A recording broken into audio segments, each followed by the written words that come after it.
నమస్కారం Shilpa TV news కి స్వాగతం. ముందుగా ముఖ్యాంశాలు.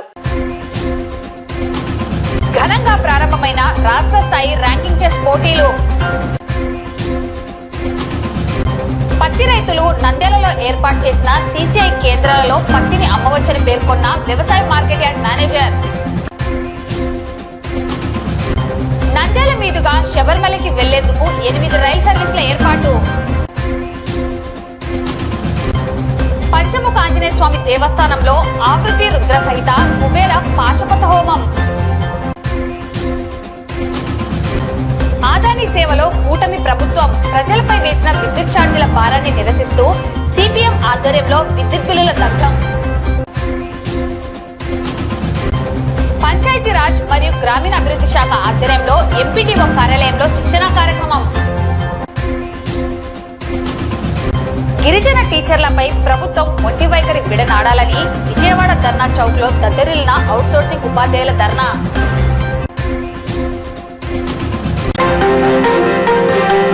ఆంధ్ర చెస్ సంఘం ఆధ్వర్యంలో నంద్యాల జిల్లా సంఘం నిర్వహణలో గురువారం నంద్యాలలో రామకృష్ణ డిగ్రీ కళాశాల వివేకానంద ఆడిటోరియంలో రాష్ట్ర స్థాయి ర్యాంకింగ్ చెస్ టోర్నమెంట్ ఘనంగా ప్రారంభమయ్యాయి.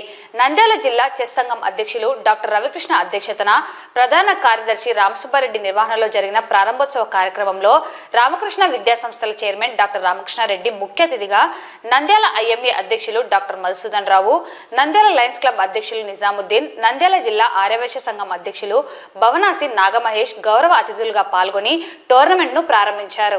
ఈ సందర్భంగా వక్తలు మాట్లాడుతూ చదరంగం మెదడుకు పదును పెడుతుందని, ఈ క్రీడల వలన బాలలలో మానసిక వికాసం కలుగుతుందని అన్నారు. చదరంగం క్రీడ బాలలలో ఏకాగ్రతను ఇనుబడింప చేస్తుందని, నిరంతర సాధనకు విజయాలకు కీలకమని అన్నారు. ఈ పోటీలలో రాష్ట్రంలోని 26 జిల్లాల నుండి 170 మంది క్రీడాకారులు పాల్గొంటారని తెలిపారు.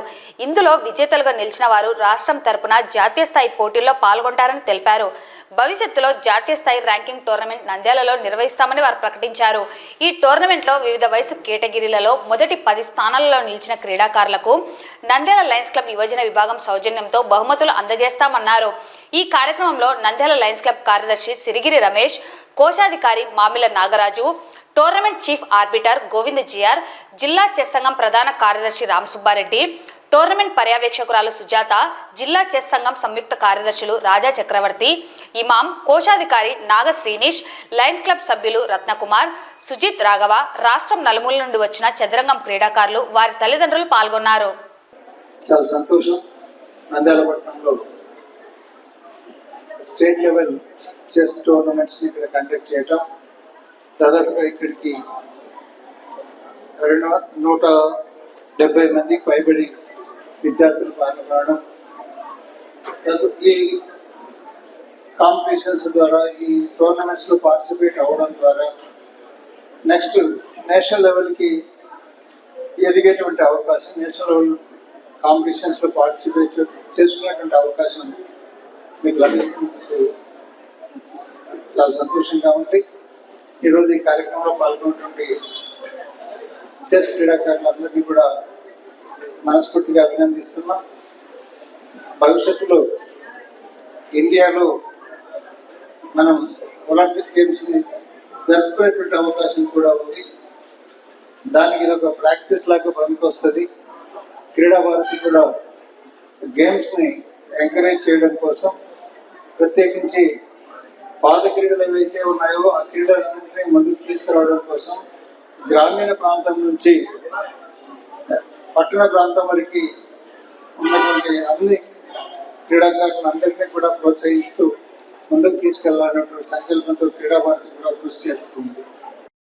రాష్ట్ర స్థాయి ర్యాంకింగ్ చెస్ టోర్నమెంట్స్ కి మన రాష్ట్రం నలుమూలల నుంచి జిల్లా స్థాయిలో గెలిచి వచ్చిన మీకు ఇక్కడి నుంచి మంచి అనుభవంతో పోవాలని కోరుకుంటూ, చెస్ ఆడే వాళ్లకు 3 గుణాలు ఉండాలి, 3 క్వాలిటీస్. ఈ 3 క్వాలిటీస్ 3 ఆర్ మోస్ట్ ఇంపార్టెంట్. ఒకటి ఇంటెలిజెన్స్, తెలివి. చెస్సుకి ముఖ్యంగా కావాల్సింది తెలివి. రెండవది ఏకాగ్రత, కాన్సంట్రేషన్. అతను నా అపోనెంట్ ఏం స్టెప్ వేస్తున్నాడు అని నువ్వు గమనిస్తూ ఉండాలి. మూడవది సమయస్ఫూర్తి, అందులో ప్లానింగ్ కూడా వస్తుంది. అతను ఈ స్టెప్ వేస్తే మళ్ళీ ఇంకొక స్టెప్ ఏం వేస్తాడు, దానికి నేను ఏం చేయాలి అని మీరు భవిష్యత్ దర్శనాన్ని చేసుకుంటూ ఉంటారు. ఏది ఏమైనా మీరు తెలివి, ఏకాగ్రత, సమయస్ఫూర్తి ఈ మూడింటితో చెస్ బాగా ఆడాలని కోరుకుంటూ మిమ్మల్ని అందరినీ ఆశీర్వదిస్తూ సెలవు తీసుకుంటాం. మనకి ఈరోజు వర్కింగ్ డే అయినా కూడా 170 మంది సుమారుగా పాల్గొన్నారు. అదే ఆల్ డే వర్కింగ్ డే కానీ సెలెక్ట్ చేసుకుంటే ఇదే ర్యాంకింగ్ టోర్నమెంట్ లాస్ట్ ఇయర్ అక్టోబర్లో జరపడం 270 అబౌవ్ ప్లేయర్స్ పార్టిసిపేషన్ చేశారు. అప్పుడు కూడా మనకు లయన్స్ క్లబ్ వారు భోజన వసతి కల్పించారు. ఇప్పుడు కూడా డెమోటోస్ సహకారం అందించారు. వారి సహాయ సహకారాలు మర్చిపోలేనివి.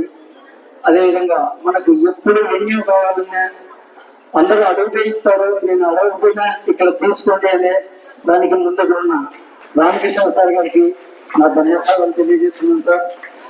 నాకు అదేవిధంగా నా వెనక నుండి అన్ని కార్యక్రమాలు సహకారం అందిస్తున్న డాక్టర్ రామకృష్ణ సార్ గారికి కూడా మనస్ఫూర్తిగా ధన్యవాదాలు తెలియజేస్తున్నాను.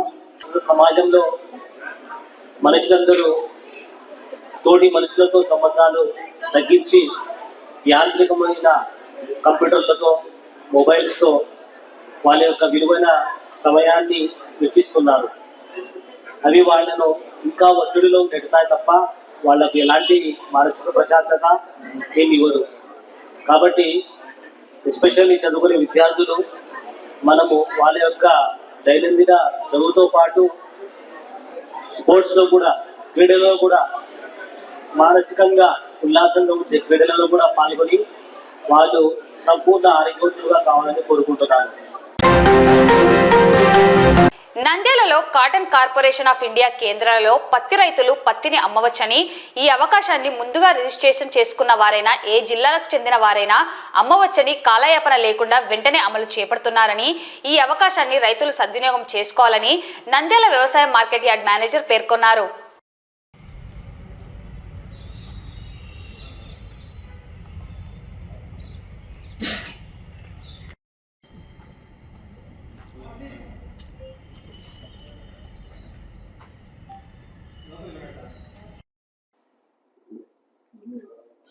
అందరికీ నమస్కారం అండి. ఇంతకు ముందు కూడా మేము చెప్పాము, వ్యవసాయ మార్కెట్ కమిటీ వాళ్ళు మేము చాలా ప్రచారం కూడా చేశాము. సిసిఐలో పత్తి కొనుగోలు చేస్తారు సిసిఐ వారు. పత్తి పండిస్తున్న రైతులు ప్రతి ఒక్కరూ ఇక్కడ నంద్యాలలో ఉన్న సిసిఐ సెంటర్ ని యూటిలైజ్ చేసుకోండి. వారు ఎక్కడ రిజిస్ట్రేషన్ చేసుకున్నా కూడా వాళ్ళు ఇక్కడ పర్చేజ్ చేస్తారు. చాలా మంది కర్నూలు జిల్లా పరిసరాల్లో ఉండే రైతులు చాలా మంది కర్నూలు జిల్లాలో పత్తి కేంద్రాలకు వెళ్ళి అక్కడ రోజుల తరబడి నిరీక్షిస్తున్నారు.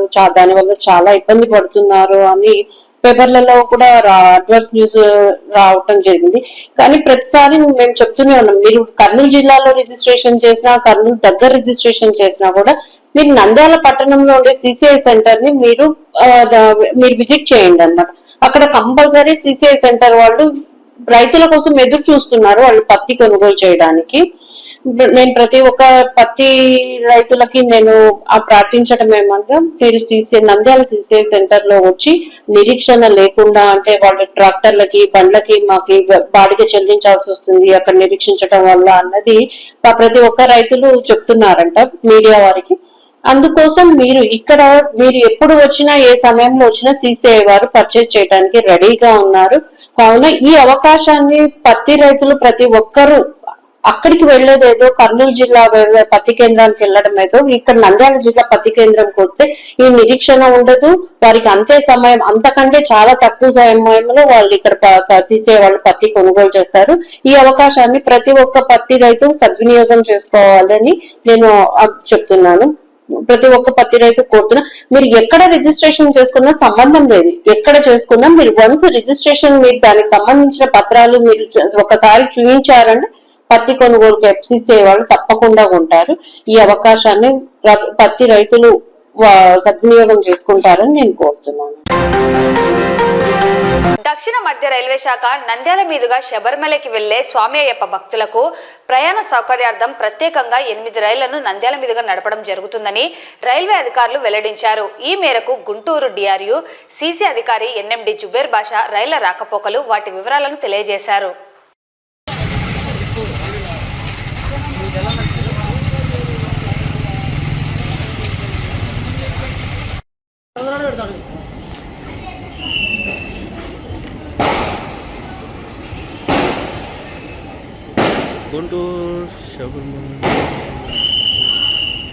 నంద్యాల జిల్లా పరిసర ప్రాంత శబరిమలై అయ్యప్ప స్వామి భక్తులకి శుభవార్త. రైల్వే శబరిమల యాత్రికుల కోసం స్పెషల్ ట్రైన్లు మొత్తం 3 స్పెషల్ ట్రైన్లు ఏర్పాటు చేసింది. డిసెంబర్లో ఒక స్పెషల్ ట్రైన్ 3 ట్రిప్పులు తిరుగుతుంది నంద్యాల నుంచి. జనవరిలో 2 ట్రైన్లు 5 ట్రిప్పులు తిరుగుతాయి. ప్రయాణికులు గమనించి తదనుగుణంగా రిజర్వేషన్లు చేపించుకొని వారి యాత్రను సుఖవంతంగా కొనసాగించాలని కోరుతున్నాం. డిసెంబర్లో 15వ తేదీ, 22వ తేదీ, 28వ తేదీ నంద్యాలకి అనగా ఆదివారం ఉదయం 5 గంటల 10 నిమిషాలకు చేరుకుంటుంది. కొల్లాంలో సోమవారం ఉదయం 6 గంటల 20 నిమిషాలకి అక్కడ చేరుతుంది. తర్వాత రిటర్న్ జర్నీలో కొల్లాంలో సోమవారం 10 గంటల 45 నిమిషాలకు బయలుదేరుతుంది. నంద్యాలకి మంగళవారం ఉదయం 9:30 గంటలకి చేరుకుంటుంది. అట్లాగే జనవరిలో 2 స్పెషల్ ట్రైన్లు. మొదటి స్పెషల్ ట్రైన్ 5వ తేదీ, 12వ తేదీ, 18వ తేదీ నంద్యాలకి ఉదయం ఆదివారం 4 గంటలకి వస్తుంది. 4 గంటలకు బయలుదేరుతుంది. సోమవారం 6 గంటల 20 నిమిషాలకి కొల్లాంలో చేరుతుంది. మళ్ళీ అలాగే రిటర్న్లో కొల్లాంలో మంగళవారం 10 గంటల 45 నిమిషాలకు బయలుదేరుతుంది. సోమవారం 10 గంటల 45 నిమిషాలకు బయలుదేరుతుంది. మంగళవారం 11:45కి నంద్యాల చేరుకుంటుంది. సెకండ్ ట్రైన్ జనవరిలో 16వ తేదీ, 23వ తేదీ ఉన్నాయి. 16వ తేదీ గురువారం 6 గంటల 10 నిమిషాలకి నంద్యాలకు చేరుకుంటుంది ఉదయం. కొల్లాంలో శుక్రవారం 5 గంటల 30 నిమిషాలకి కొల్లాం చేరుతుంది. మళ్ళీ రిటర్న్ జర్నీ శుక్రవారం అనగా 17వ తేదీ కొల్లాంలో 8 గంటల 40 నిమిషాలకు బయలుదేరుతుంది. శనివారం 9 గంటల 30 నిమిషాలకి నంద్యాల చేరుకుంటుంది. కావున ప్రయాణికులు ప్రయాణించేవారు ఈ స్పెషల్ ట్రైన్లను గమనించి వారి యాత్రను సుఖంగా కొనసాగించాలనేసి కోరుతున్నాం. నంద్యాల పట్టణం దేవనగర్లో వెలిసిన పంచముఖ ఆంజనేయ స్వామి దేవస్థానంలో నేడు వృత్తిరుద్ర సహిత కుబేర పాశుపత హోమం అత్యంత వైభవంగా నిర్వహించడం జరిగింది. శుక్రవారం శ్రీరామ పట్టాభిషేక కార్యక్రమం అంగరంగ వైభవంగా నిర్వహించడం జరుగుతుందని, ఈ కార్యక్రమానికి భక్తజనం విచ్చేసి స్వామివారి కృపకు పాత్రలు కావాలని ఆలయ కార్యనిర్వహణ సభ్యులు పేర్కొన్నారు.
నేడు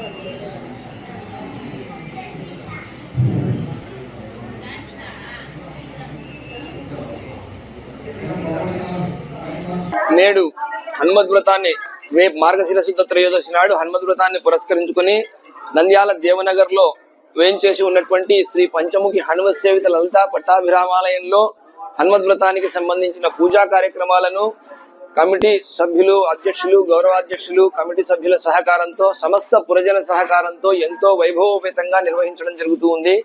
ఈ కార్యక్రమాలు గడిచిన 18 సంవత్సరాలుగా చాలా గొప్పగా ఇక్కడ నిర్వహించడం జరుగుతూ ఉంది. ఈ కార్యక్రమంలో భాగంగా ఆలయంలో వెలిసినటువంటి శ్రీ కుబేర కరార్చిత శివ పంచాయతమునకు గడిచిన 14 సంవత్సరాలుగా కుబేర పాశుపత హోమాన్ని నిర్వహిస్తూ ఉన్నాము.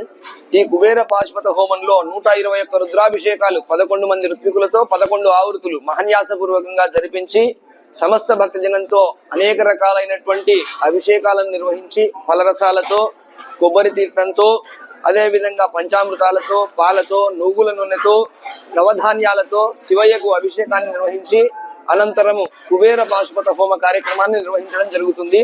ఇది ఈ రోజు అంటే 12వ తేదీ కార్యక్రమం యొక్క వివరము. అదే విధంగా 13వ తేదీ శ్రీరామ పట్టాభిషేకం నిర్వహించి శ్రీరామ పట్టాభిషేకం అనంతరము హనుమద్వ్రత కార్యక్రమాన్ని నిర్వహిస్తాము.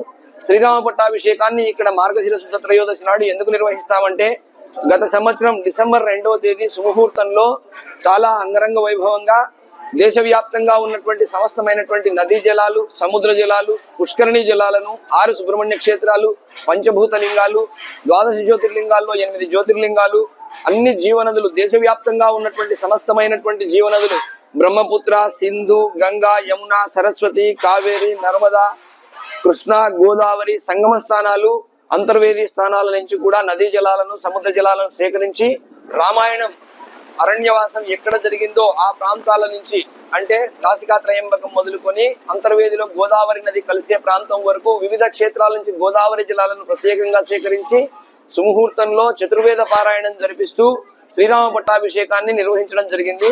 ఆ రోజు గౌరవ కమిటీ సభ్యుల యొక్క సూచనల మేరకు, ఆలోచన మేరకు ప్రతి సంవత్సరం ఇక మీదట సామాన్య భక్తులకు కూడా ఇది అందుబాటులోకి తీసుకురావాలనే దృఢమైన సంకల్పంతో శ్రీరామ పట్టాభిషేక కార్యక్రమంతో కలిపి కుబేర పాశుపత హోమము మరియు హనుమద్వ్రత కార్యక్రమాన్ని నిర్వహించడం జరుగుతుంది. ఈ రోజు పంచముఖి ఆంజనేయ స్వామి దేవనగర్ లో పంచముఖి ఆంజనేయ స్వామి దేవాలయంలో సమస్త భక్తులతో పెట్టి పెద్ద భారీ ఎత్తున హనుమద్వ్రతము నిర్వహించుతున్నాము. కావున భక్తులెల్లా చూసి తరించి చేసుకోవాల్సిందిగా కోరుతున్నాం. ఈ రోజు ఈ కార్యక్రమం ఇంత నిర్విఘ్నంగా ఇంతమందితో జరుగుతుందంటే మన స్వాములు చేస్తున్నటువంటి కృషి ఫలితమే. ఎందుకంటే వారు చేసే కార్యక్రమం ఏదైనా పగడ్బందీగా పద్ధతి ప్రకారం ఉంటుందనేది మన జనంలో నానుతున్నటువంటి విషయము. ఎందుకంటే అందరికీ తెలిసిన విషయమే. ఏది కూడా స్వామి వారు కాంప్రమైజ్ కాకుండా ప్రతి విషయాన్ని క్షుణ్ణంగా పరిశీలించి వేదప్రోక్తంగా దాన్ని ఆచరిస్తున్నారు. కాబట్టి ఇంత ఈ టెంపుల్ ఈ విధంగా దినదినాభివృద్ధి చెందుతుంది. నంద్యాల పట్టణంలో గాంధీ చౌక్ సెంటర్లో నంద్యాల లారీ హమాలీ యూనియన్ శాఖ ఆధ్వర్యంలో పెంచిన విద్యుత్ ఛార్జీలు రద్దు చేసుకోవాలని, స్మార్ట్ మీటర్లను ఉపసంహరించుకోవాలని, సెకీ సంస్థతో చేసుకున్న ఒప్పందాలు రద్దు చేసుకొని అవినీతికి పాల్పడిన వారిపై చర్యలు తీసుకోవాలని విద్యుత్ బిల్లులను దగ్ధం చేయడం జరిగింది. ఈ కార్యక్రమంలో సిపిఎం పట్టణ కార్యదర్శి లక్ష్మణ్, పార్టీ సీనియర్ నాయకులు తోటమద్దులు, పట్టణ కార్యదర్శి వర్గ సభ్యులు వెంకటలింగం, పట్టణ నాయకులు జైలాన్, ప్రజా సంఘాల నాయకులు సుబ్బారావు, నరసింహ, వెంకట్రావు, నాగరాజు, షఫీలతో పాటు మరో 50 మంది కార్యకర్తలు పాల్గొనడం జరిగింది. అనంతరం సిపిఎం పార్టీ నాయకులు మాట్లాడుతూ నరేంద్ర మోడీ అదానీ సేవలో రాష్ట్రంలోని కూటమి ప్రభుత్వం ఉందని, ఎన్ని అవినీతి ఆరోపణలు వచ్చినా అదానితో చేసుకున్న ఒప్పందాలను రద్దు చేసుకునే యోచనలో రాష్ట్ర ప్రభుత్వం లేకపోవడం వలన ప్రజలపైన విద్యుత్ సచార్జీలు, ఛార్జీల పేరుతో మరో 25 ఏళ్ల పాటు లక్షల కోట్లకు పైగా విద్యుత్ భారాలను ప్రజలపైన మోపాలని చూడడం దుర్మార్గమని, నిజంగా రాష్ట్ర ప్రభుత్వానికి ప్రజలపైన చిత్తశుద్ధి ఉంటే విద్యుత్ భారాలను పడకుండా చూడాలని డిమాండ్ చేశారు. సెకీ సంస్థతో చేసుకున్న విద్యుత్ ఒప్పందాలను రద్దు చేసుకోవాలని, ఇప్పటికే 14,000 కోట్లకు పైగా వేసిన విద్యుత్ భారాలను ఉపసంహరించుకోవాలని డిమాండ్ చేశారు. ఎన్నికలలో హామీ ఇచ్చిన విధంగా కూటమి ప్రభుత్వం స్మార్ట్ మీటర్లను పగలగొట్టండి అని పిలుపునిచ్చిన విధంగా స్మార్ట్ మీటర్లను రద్దు చేయాలని, విద్యుత్ సచార్జీలు, ట్రూ అప్ ఛార్జీల పేరుతో వేస్తున్న భారాలను ఉపసంహరించుకోవాలని, అదానిపై వస్తున్న అవినీతి ఆరోపణలపైన విచారణ చేపట్టి అవినీతికి పాల్పడిన వారందరిపై కఠిన చర్యలు తీసుకోవాలని అన్నారు. రాబోయే కాలంలో విద్యుత్ భారాలకు వ్యతిరేకంగా ప్రజలంతా పోరాటంలోకి రావాలని పిలుపునిచ్చారు.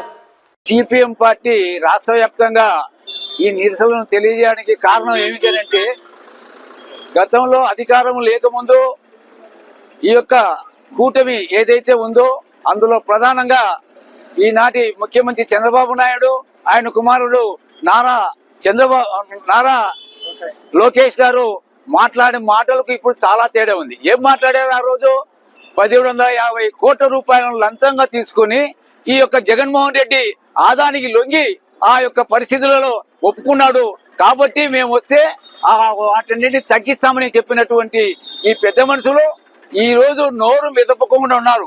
ఆదాని అనేవాడు అంత దొంగ పద్ధతుల్లో తన యొక్క ఆర్థిక పరిస్థితిని మెరుగుపరుచుకుంటూ పోతూ ఉన్నాడని అతని పైన అమెరికాలో కేసు పెడితే ఆ కేసు తెలిసి కూడా ఈ రోజు కూడా ఈ యొక్క చంద్రబాబు నాయుడు నోరు మెదపడం లేదని అంటే కేవలం బీజేపీ చెప్పు చేతుల్లో ఉన్నారు తప్ప మరొకటి కాదు అనేది ప్రజానికం అర్థం చేసుకుంటున్నారు. ఉదాహరణకు మనం చెప్తే విశాఖలో 386 రూపాయలు అక్టోబర్ లో వస్తే నవంబర్ లో అదే మనిషికి 868 రూపాయలు వచ్చింది అంటే ఏమని చెప్పాలి? అదే విశాఖలో ఒక ఆయనకు 503 రూపాయలు వస్తే తర్వాత నెలలో 1190 రూపాయలు బిల్లులు వచ్చాయనంటే ఎంత దుర్మార్గంగా 40% 50% పైగా ఈ యొక్క విద్యుత్ ఛార్జీలు పెంచుతున్నారు. ఈ యొక్క ప్రజానీకం యొక్క నడ్డిని విడిచేదానికి ఈ యొక్క ప్రభుత్వం ముందుకు పోతా ఉంది. ఈ ప్రభుత్వానికి తప్పనిసరిగా గతంలో 2000 సంవత్సరంలో 8వ నెల 28వ తారీఖున హైదరాబాద్ లో బషీరాబాద్ లో జరిగినటువంటి విద్యుత్ వ్యతిరేక సందర్భంలో 3 యువకులు చనిపోయినారు. అటువంటి పరిస్థితి రానియకపోతే చంద్రబాబు నాయుడు బాగుపడతారు. ఎందుకని చెప్తున్నామంటే అటువంటి పరిస్థితి రావడం వల్లనే రెండోసారి ఆ యొక్క ఉమ్మడి ఆంధ్రప్రదేశ్ లో పదవులను పోగొట్టుకున్నారు. కాబట్టి ఇప్పటికైనా అర్థం చేసుకొని ప్రయాణికం ఉన్నంత వరకే ఉంటారు. వాళ్ళకు తీవ్రమైన బాధ కలిగితే తప్పనిసరిగా ఏ ప్రభుత్వం పైన తిరగబడతారు అనేది అర్థం చేసుకోవాలా. కాబట్టి ప్రజానీకంలోకి ఇప్పుడిప్పుడే ఈ విద్యుత్ భారాలు పోతున్నాయి. తప్పనిసరిగా వాళ్ళు తిరగబడతారనేది ఈ యొక్క సందర్భంగా సిపిఎం పార్టీగా మేము హెచ్చరిస్తూ ఉన్నాం. సోదరులారా, ఈరోజు సిపిఎం పార్టీ ఆధ్వర్యంలో విద్యుత్ ఛార్జీలు రద్దు చేయాలని, ఎందుకంటే గతంలో అధికారంలో లేనటువంటి కూటమి ప్రభుత్వము మేము అధికారంలోకి వస్తే కనుక ఇప్పుడు ఉన్నటువంటి జగన్మోహన్ రెడ్డి ప్రభుత్వము 1750 కోట్ల రూపాయలు ముడుపులు తీసుకొని ఆదానికి ఒప్పందం చేసుకున్నారు. అవి మేము అధికారంలోకి వస్తే కనుక రద్దు చేస్తామని చెప్పినటువంటి కూటమి ప్రభుత్వము అవి రద్దు చేయకపోగా, గతంలో విధించినటువంటి ప్రభుత్వము అవి రద్దు చేయకపోగా ఈరోజు కూటమి ప్రభుత్వం ప్రజలపైన 1,00,000 కోట్ల రూపాయలు భారం వేస్తా ఉంది. రాష్ట్రంలో అధికారంలోకి రాకముందుకు కూటమి ప్రభుత్వము విద్యుత్ ఛార్జీలు కానీ ప్రజలపైన ఏ విధమైనటువంటి ధరలు కూడా వేయబోము, మా పాలన స్వర్ణాంధ్రప్రదేశ్ గా మార్చే విధంగా ఉంటుందని చెప్పేసి అధికారంలోకి వచ్చి 6 నెలలు కాకముందుకే ప్రజలపైన విద్యుత్ ఛార్జీల భారాన్ని పెద్ద ఎత్తున వేస్తున్నారు. ముఖ్యంగా గత ప్రభుత్వ హయాంలో జరిగినటువంటి ఒప్పందాలను రద్దు చేసుకోకుండా ఈరోజు ప్రజలపైన విద్యుత్ ఛార్జీల భారాన్ని 1,00,000 కోట్లకు పైగా రానున్న 25 ఏళ్ల కాలాల పాటు ఖచ్చితంగా వేయాలని చెప్పేసి అదాని సంస్థ ఒప్పందాలు చేసుకుంటే వాటిపైన ఏ మాత్రము నోరు మెదపడం లేదు. ముఖ్యంగా నరేంద్ర మోడీ ప్రభుత్వము ఏది చెప్తే దానికి తలూపుతూ అదాని సంస్థ కోసము రాష్ట్రాన్ని తాకట్టు పెట్టే విధంగా ఈ కూటమి ప్రభుత్వం ఉంది. ఇప్పటికైనా కానీ ప్రజలపైన విద్యుత్ ఛార్జీల భారాలను, ట్రోప్ ఛార్జీలు, సర్ఛార్జీల పేరుతో ఈ రోజు 100 రూపాయలు ఉన్నటువంటి విద్యుత్ ఛార్జీలను ఈరోజు ఏకంగా 300, 400 పైన వచ్చేటువంటి అవకాశం ఉంది. 500 వచ్చేది 1200, 1500 వచ్చేటువంటి భారం ఉంది. రాష్ట్ర ప్రభుత్వం పంచాయతీరాజ్ మరియు గ్రామీణాభివృద్ధి శాఖ ఆధ్వర్యంలో నంద్యాల ఎంపీడీఓ కార్యాలయంలో ఎంపీపీ శెట్టి ప్రభాకర్ అధ్యక్షతన ఎంపీడీఓ సుగుణశ్రీ ఇతర అధికారులు పంచాయతీరాజ్ శాఖకు సంబంధించి పనిచేస్తున్న ప్రతి ఉద్యోగికి అలాగే ప్రజా ప్రతినిధులకు సుస్థిరాభివృద్ధి లక్ష్యాలు, కార్యాచరణ ప్రణాళిక అంశాలపై శిక్షణ తరగతులను నిర్వహించడం జరిగింది. ఈ కార్యక్రమంలో భాగంగా ఎంపీపీ శెట్టి ప్రభాకర్, ఎంపీడీఓ అధికారులు కార్యక్రమం గురించి వివరించారు. వార్డు మెంబర్లు కానీ లేదంటే ప్రజల్లో రకరకాలుగా ఉంటాయి సార్, వాళ్ళు కావాలని చెప్తారు, ఏదో దాన్ని పక్కన పెడదాం. ఒకవేళ రెండవ బెంచ్ మార్క్ ఏంటంటే ఇప్పుడు బెంచ్ మార్క్స్ ఇచ్చారు మనకు కూడా 100కి క్వశ్చన్ పేపర్ ఏంటి, ఆన్సర్లు ఏంటివి, ఏఎన్ఎంకి సంబంధించి మాట్లాడదాం. మీరు ఇప్పుడు సచివాలయ స్థాయి థ్యాంక్ యూ. ఏది చెప్పినా తీసుకుంటాను. ఇంకా దాంట్లో కవర్ అయితే లేదో చూద్దాం. ఏదో ఒకటి చెప్పు. ఏది మార్క్ నెక్స్ట్ మీరొద్దు చెప్పాలి. ఎంఎంఆర్ ఎంత ఉండాలి? ఎంఎంఆర్ గుడ్ గవర్నెన్స్ అంటే ఏంటి? గుడ్ గవర్నెన్స్ మళ్ళీ ప్రజాప్రతినిధులు వార్డు మెంబర్లు ఎన్నుకున్నారు, వాళ్ళ పరిధిలో వాళ్ళు. సో ఆంధ్రప్రదేశ్ ప్రభుత్వం పంచాయతీరాజ్ గ్రామీణాభివృద్ధి శాఖ మాతిలు శ్రీ కె పవన్ కళ్యాణ్ గారు SIRD ఆధ్వర్యంలో అంటే రాష్ట్ర గ్రామీణ అభివృద్ధి సంస్థ ఆధ్వర్యంలో ఈ యొక్క శాఖలో ఉన్నటువంటి ప్రతి ఉద్యోగికి ప్రతి ప్రజాప్రతినిధికి మంచి శిక్షణ ఇవ్వాలి. ఆ శిక్షణ ద్వారా ఏదైతే ప్రభుత్వం యొక్క లక్ష్యాలు ఉన్నాయో ఆ లక్ష్యాలు సాధించాలి క్షేత్రస్థాయిలో అనేటటువంటి ఉద్దేశంతో ఈ శిక్షణా కార్యక్రమాల్ని ఏర్పాటు చేయడం జరిగింది. ఈ శిక్షణా కార్యక్రమాల్లో భాగంగా సుస్థిర అభివృద్ధి లక్ష్యాలు ఏవైతే ఉన్నాయో సస్టైనబుల్ డెవలప్మెంట్ గోల్స్ అంటాం, వాటిని సాధించడానికి కావాల్సినటువంటి కార్యాచరణ ప్రణాళికను తయారు చేయడమే కాకుండా సిబ్బంది ఎవరైతే ఉన్నారో వాళ్ళందరినీ కార్యోన్ముఖుల్ని చేయడం అనేటటువంటిది లక్ష్యం.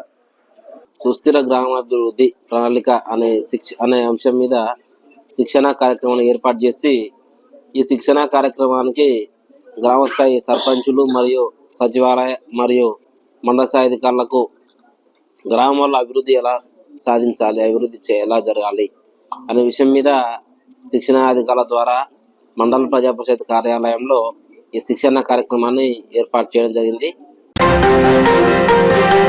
రాష్ట్ర వ్యాప్తంగా గురుకుల పాఠశాలలో చదువుతున్న గిరిజన పిల్లలు అంటే ఎందుకు చులకన అంటూ ప్రభుత్వాన్ని గిరిజన ప్రజా సమైక్య రాష్ట్ర అధ్యక్షుడు రాజు నాయక్ సూటిగా ప్రశ్నించారు. గురువారం విజయవాడలో చౌక్ నందు గురుకుల అవుట్సోర్సింగ్ ఉపాధ్యాయులు భారీ ధర్నా చేపట్టారు. ఈ ధర్నాలో గిరిజన ప్రజా సమైక్య రాష్ట్ర అధ్యక్షుడు రాజు నాయక్ సంఘీభావం తెలిపి సంపూర్ణ మద్దతు పలికారు. గిరిజన పిల్లల భవిష్యత్తు, వారు పడుతున్న అవస్థల గురించి మీడియా ద్వారా వెల్లడించారు. గిరిజన ప్రజా సమైక్య రాష్ట్ర అధ్యక్షుడు రాజు నాయక్ మాట్లాడుతూ ఆంధ్రప్రదేశ్ రాష్ట్రంలో 191 పాఠశాల కళాశాలలో 1659 ఉపాధ్యాయులు ఉన్నారని, అలాగే గురుకులంలలో లక్షలాది మంది గిరిజన విద్యార్థులు విద్యను అభ్యసిస్తున్నారని తెలిపారు. వారిని ప్రభుత్వం ఏమాత్రం పట్టించుకోకపోగా గిరిజన సంక్షేమ శాఖ మంత్రి ఇంతవరకు ఎలాంటి నిర్ణయం తీసుకోలేదని వారు మండిపడ్డారు. సమాన పనికి సమాన వేతనం, ఉద్యోగ భద్రత కల్పించాలని ఉపాధ్యాయులు శాంతియుతంగా ధర్నా చేపడుతుంటే బడిలో ఉన్న పిల్లలు పాఠాలు చెప్పేవారు లేక పనులు మానేసుకొని ఇళ్లకు వెళ్లి కూలి పనులు చేసుకోవాల్సిన దుస్థితి నెలకొందన్నారు. గురుకుల రెసిడెన్షియల్ పాఠశాలలో విద్యాబోధన అందించాల్సిన ఉపాధ్యాయులే రోడ్డుకెక్కి తమ కడుపు కోత కోసం ప్రభుత్వాన్ని నిలదీసేందుకు నిరసన కార్యక్రమాలు చేపడుతున్నారని ఆవేదన వ్యక్తం చేశారు. గురుకుల విద్యాలయాల్లోని అవుట్సోర్సింగ్ టీచర్లపై కూటమి సర్కార్ మొండి వైఖరి విడనాడాలని డిమాండ్ చేశారు. 25 రోజులుగా రాష్ట్రంలోని టీచర్లు నిరసన కార్యక్రమాలు చేపడుతుంటే గిరిజన పిల్లల బ్రతుకులు ఏమైపోతాయని ప్రభుత్వం ఎందుకు గ్రహించలేకపోతుందని అన్నారు. ఎలాగైనా సరే ఉపాధ్యాయులు పాఠశాలలో విద్యాబోధన అందించేందుకు ప్రభుత్వం చర్యలు తీసుకోవాలని రాజు నాయక్ కోరారు. లేని పక్షంలో విద్యార్థులకు జరిగే నష్టానికి పూర్తి బాధ్యత ప్రభుత్వానిదే అని అన్నారు. వార్తలు ముగించే ముందు ముఖ్యాంశాలు మరోసారి. ఘనంగా ప్రారంభమైన రాష్ట్ర స్థాయి ర్యాంకింగ్ టెస్ట్ పోటీలు. పత్తి రైతులు నంద్యాలలో ఏర్పాటు చేసిన CCI కేంద్రాలలో పత్తిని అమ్మవచ్చని పేర్కొన్న వ్యవసాయ మార్కెట్ యార్డ్ మేనేజర్. నంద్యాల మీదుగా శబరిమలకి వెళ్లేందుకు 8 రైలు సర్వీసుల ఏర్పాటు. పంచముఖ ఆంజనేయ స్వామి దేవస్థానంలో ఆవృత్తి రుద్ర సహిత కుబేర పాశుపత హోమం. ఆదాని సేవలో కూటమి ప్రభుత్వం ప్రజలపై వేసిన విద్యుత్ ఛార్జీల భారాన్ని నిరసిస్తూ CPM ఆధ్వర్యంలో విద్యుత్ బిల్లుల దగ్ధం. పంచాయతీరాజ్ మరియు గ్రామీణ అభివృద్ధి శాఖ ఆధ్వర్యంలో MPTO కార్యాలయంలో శిక్షణా కార్యక్రమం. గిరిజన టీచర్లపై ప్రభుత్వం మొండి వైఖరి విడనాడాలని విజయవాడ ధర్నా చౌక్ లో దద్దరిల్లిన అవుట్సోర్సింగ్ ఉపాధ్యాయుల ధర్నా. ఈ వార్తలు ఇంతటితో సమాప్తం. నమస్కారం.